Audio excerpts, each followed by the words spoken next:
Assiette et des papilles avec une dégustation presque historique pour la maison de champagne Paul Roger.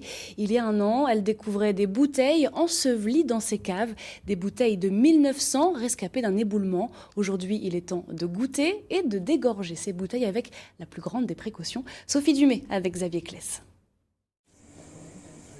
Sous les feux des projecteurs de la presse spécialisée, Francis est à la manœuvre.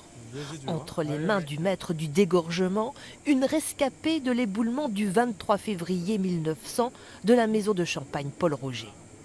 Si je vais trop profond, je peux casser le goulot. Et la bouteille, elle casse. Parce que les verres étaient de moins bonne qualité à l'époque ? Fragile, très fragile. C'était soufflé. Ensevelie dans la craie pendant 118 ans, cette bouteille et une petite centaine d'autres sont localisées en décembre 2018 à l'occasion d'opérations de sondage en vue d'éventuels travaux d'agrandissement. Surprise, 25 mètres sous terre, l'éboulement de 1900 qui aura englouti 500 fûts n'aura pas complètement détruit le 1,5 million de bouteilles de champagne en cave. Les vins qui sont partis sous l'éboulement, c'était 3 mois après la mort de Paul Roger. Aujourd'hui, on a la chance d'avoir la 4e, 5e, 6e génération de membres de la famille qui peuvent goûter ce vin, donc c'est plutôt l'émotion. Et en plus, les vins sont incroyablement conservés. Entre 15 et 20 minutes par bouteille sont nécessaires pour retirer un bouchon. Le gardien du breuvage, vieilli sous la craie de champagne, livre son ultime combat entre les mains de Francis. Beaucoup d'émotions, c'est impressionnant. Je ne ferai pas ça toute ma vie. Agréable, très surpris du vin aussi.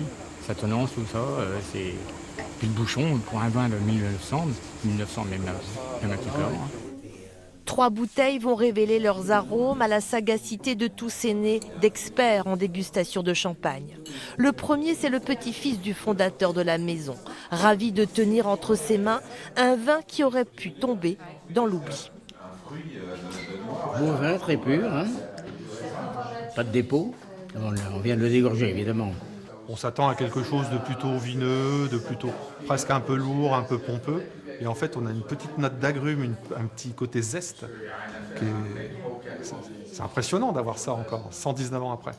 Les vieux vins demandent quand même une connaissance et une expérience particulière. C'est vrai qu'aujourd'hui, on a l'habitude de boire des vins de plus en plus jeunes et ce goût des vieux vins disparaît. Et donc, il faut quand même une forme d'initiation.